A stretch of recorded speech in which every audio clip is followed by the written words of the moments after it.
आशा करता हूं आप सब बहुत अच्छे होंगे। मेरा नाम है सिद्धांत अग्निहोत्री। स्टडी ग्लोस पे आपका बहुत बहुत स्वागत है। तो चाइना ने अपने 100 साल पूरे कर लिए, चाइनीज कम्युनिस्ट पार्टी ने। तो लेफ्ट लीडर्स डीएमके इन सब ने भी इनके सेलिब्रेशन को अटेंड किया। तो क्या खबर है हम जानेंगे, और क्या क्या चाइना ने बोला वो भी देखेंगे। चैनल को सब्सक्राइब करें, इंस्टा पे फॉलो करें, टेलीग्राम पे आए। तो लेफ्ट फ्रंट लीडर्स का एक सेक्शन डीएमके पार्लियामेंटेरियन, जो वर्चुअल इवेंट हुआ ना चाइनीज एम्बेसी का दिल्ली में मंगलवार को, सेलिब्रेशन चाइनीज कम्युनिस्ट पार्टी, उनमें इन्होंने पार्ट लिया। अब मीडिया रिलीज जो किया है पीपल रिपब्लिक ऑफ चाइना, उसमें सीपीएम कम्युनिस्ट पार्टी मार्क्सिस्ट के general secretary Sitaram Yechury, CPI Lok Sabha MP D Raja, DMK parliamentarian S Senthil Kumar और all India forward bloc central committee के सेक्रेटरी जी देवराजन ने, उन्होंने ऑनलाइन सेमिनार जो कि चाइनीज एम्बेसडर सन विडोंग और CPC international department counsellor Du Xiaolin ने ऑर्गेनाइज किया, वो अटेंड किया। इसमें कोई बुरी बात नहीं है, आप ये मत समझिएगा कि अरे ऐसा कैसे हो गया। ठीक है, डेमोक्रेसी है, किया तो यही चीज है। मतलब इसमें ऐसा कोई गुस्साने वाली बात नहीं है कि अगर ऐसे कैसे हो गया। देखिए, डेमोक्रेसी की एक खासियत है कि हमको रिस्पेक्ट करनी चाहिए। ये बिल्कुल सही है कि अगर कुछ गलत इसमें बोले, गलत चीज का साथ दो, तब उसका हमको खंडन करना चाहिए। तो क्या इसमें कुछ गलत बोला गया है, ये भी हम देख लेते हैं। देखिए, वैसे तो इस समय चाइना और भारत में बहुत ज्यादा टेंशन है ही। एलएसी में आप देख सकते हैं कि चाइना कितनी ज्यादा बदमाशियां कर रहा है। काफी राउंड ऑफ टॉक्स हुई, अभी तक कोई प्रॉपर सोल्यूशन निकला नहीं है। डी एस्केलेशन पूरी तरीके से अभी नहीं हुआ है।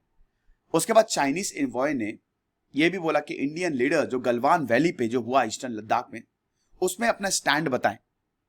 जो कैजुअलिटीज हुई बोथ साइड, उन्होंने बोला कि देखिए, फ्रंटियर ट्रूप्स जो है दोनों ही देशों के, अब गलवान वैली में वो डिसएंगेज हो गए हैं। और चाइना भारत के रिलेशन बहुत जरूरी है पीस और प्रॉस्पेरिटी के लिए। अच्छी बात है ये, कम से कम चाइना ने एक्नॉलेज किया कि चीन और भारत के रिलेशन बहुत ज्यादा जरूरी हैं अमन और चैन के लिए। तो क्यों नहीं करते हो? मैं तो मतलब अगर हम लोग होते तो बोलते कि भैया फिर करते क्यों नहीं हो। और दुनिया के लिए भी, और हमको अपने बायलेटरल रिलेशन जो हैं वो लॉन्ग टर्म पर्सपेक्टिव से देखने चाहिए कि कितने ज्यादा आगे। अब चाइना ने यहां पे दोहरी चाल खेल दी। चाइना ने अमेरिका को कहीं ना कहीं टारगेट किया कि अरे लॉन्ग टर्म रिलेशन देखो, मतलब अमेरिका से थोड़ा सा दूर रहो लॉन्ग टर्म में, वरना हमारे लिए दिक्कत होगा। और वैसे भी भारत और चीन के रिश्तों में तनातनी जारी है। 100 साल पूरे हो गए चाइना की कम्युनिस्ट पार्टी के। आपको इतिहास पता ही है कि कम्युनिज्म चाइना में 1921 में ही आया था। 1921 में चाइना की कम्युनिस्ट पार्टी स्टैब्लिश हुई। इससे 4 साल पहले रशिया में रेवोल्यूशन आ चुका था। सोवियत पहला कम्युनिस्ट देश बन गया था रशिया। और उसके बाद फिर जब चाइना में कम्युनिज्म आया, मतलब जहां भी कम्युनिस्ट पार्टी थी, सोवियत उसको बहुत सपोर्ट करता था। सिविल वॉर शुरू होता है 1945 में चाइना में। ये सब मैंने ऑलरेडी कवर किया, 1 घंटे का सेशन आप देख लीजिएगा। 4 साल बाद चाइना में कम्युनिज्म आ जाता है। सिविल वॉर किसके बीच में था? चाइना की कुओमिंटांग पार्टी और कम्युनिस्ट पार्टी में। तो इसमें जीतती है चाइना की कम्युनिस्ट पार्टी 1949 में, और चाइना में कम्युनिज्म आ गया। बधाई हो, कम्युनिज्म हुआ है। अब उसके बाद बड़ी शुरू 1978 तक तो चाइना की बहुत बुरी हालत थी, बहुत ज्यादा। माओ जो थे वो इकोनॉमिस्ट अच्छे नहीं थे, उनको इकोनॉमी का कुछ ज्यादा पता नहीं था, तो बहुत बुरी हालत थी। 1978 तक तो चाइना लगभग बर्बादी हो गया था, परसिक्यूशन और बहुत कुछ हुआ। उसके बाद फिर जब डेन जियाओपिंग है तब चाइना सुधरा। तो यहां पे भाई दोनों देशों के बीच में बातचीत हुई। और अभी अमेरिका के secretary of state Antony Blinken भी आए हुए हैं। मोदी जी, एस जयशंकर, अजीत डोभाल से मिल रहे हैं। ब्लिंकन और जयशंकर ने दोनों ही चाइना की जो असर्टिवनेस है इंडो पैसिफिक रीजन पे, एलएसी पे, और ग्लोबल एफर्ट है जो कोविड-19 पैंडेमिक से लड़ने का बात की। हमारा शानदार एसएससी जीडी बैच शुरू हो गया है। 2 अगस्त से इस पे पेड क्लासेस शुरू होंगी, तो आप जरूर ज्वाइन करें। और हम एनसीईआरटी ज्योग्राफी बहुत जल्द लॉन्च करने वाले हैं। तो अब रिस्पॉन्स यही है कि देखिए, अमेरिका जो है, चाइना ये बोल रहा है कि देखो, अमेरिका चाइना के आंतरिक मामलों में इंटरफेयर कर रहा है, सैंक्शंस लगा रहा है। ये सही नहीं है। अमेरिका के पास ये क्वालिफिकेशन नहीं है कि ह्यूमन राइट्स पे लेक्चर दे। चाइना इतना बदमाश है, इतना बदमाश है कि जब WHO बोल रहा है कि बेटा तुम्हारे घर आके इन्वेस्टिगेट करेंगे कि कोविड तुम्हारी लैब से निकला कि नहीं निकला, चाइना बोलता है अमेरिका की लैब में देखो ना, जाके अमेरिका से निकला होगा, जाके वहां देखो, हम पे क्या आरोप लगा रहे। चाइना जो है बहुत बदमाशी करता है। तो वही कह रहा है कि अरे human rights lecture China, America हमको दे रहा है। अमेरिका ने वैक्सीन नेशनलिज्म, सारी की सारी वैक्सीन अमेरिका में खुद रख ली, दूसरों को दे नहीं रहा है। इम्यूनाइजेशन गैप है, वैक्सीन की सीवियर शॉर्टेज है डेवलपिंग कंट्रीज में अमेरिका की वजह से, और हमको ह्यूमन राइट्स पे लेक्चर दे रहा है। गलत है। फिर यही बोला कि देखो हम दो देश हैं, अच्छे देश हैं, अच्छे दोस्त हैं, तो हम पार्टनर्स हैं, राइवल्स या एनिमीज नहीं है, हमको एक दूसरे की मदद करनी चाहिए।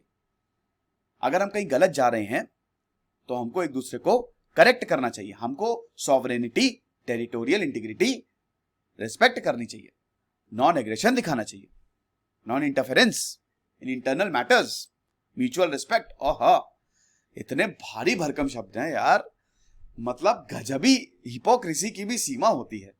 ये चाइना करता है। टेरिटोरियल इंटीग्रिटी, सॉवरेनिटी गई भाड़ में।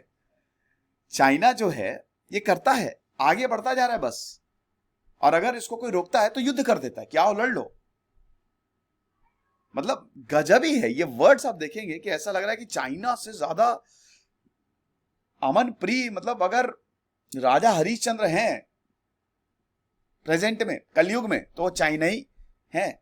यही जो है सन वेडोंग जो बोल रहे हैं, यही है राजा हरिश्चंद्र के। तो ये चीज है सर, थोड़ा सा आप न्यूट्रल रहिए। आप कुछ ज्यादा ही चाइना को बोल रहे हो, क्या करें, सच है ना ये सच है, ये सच्चाई है भाई। देखो हम आपको सच बताते हैं भाई, गलवान वैली में पूरी दुनिया ने यही बोला है कि चाइना ने गड़बड़ की, और हमने कई बार रिश्तों को सुधारने की कोशिश की, और चाइना हर जगह कर रहा है। एक देखिए, एक की बात नहीं है ना, साउथ चाइना से में आप देख लीजिए, 6 देशों के बीच में कॉन्फ्लिक्ट, हर जगह चाइना की दिक्कतें हैं। वर्चुअल इवेंट में चाइना ने यह भी बोला कि हमने 15,000 से ज्यादा कॉन्ग्रेचुलेटरी मैसेज रिसीव किए हैं। सीपीसी की जो कैंटेनरी है उसमें 600 से ज्यादा पॉलिटिकल पार्टीज ने हमको कॉन्ग्रेचुलेट किया है। इसमें सीपीआई मार्क्सिस्ट भी है, कम्युनिस्ट पार्टी ऑफ इंडिया भी, ऑल इंडिया फॉरवर्ड ब्लॉक भी, और बाकी और भी ऑर्गेनाइजेशन 170 देशों के।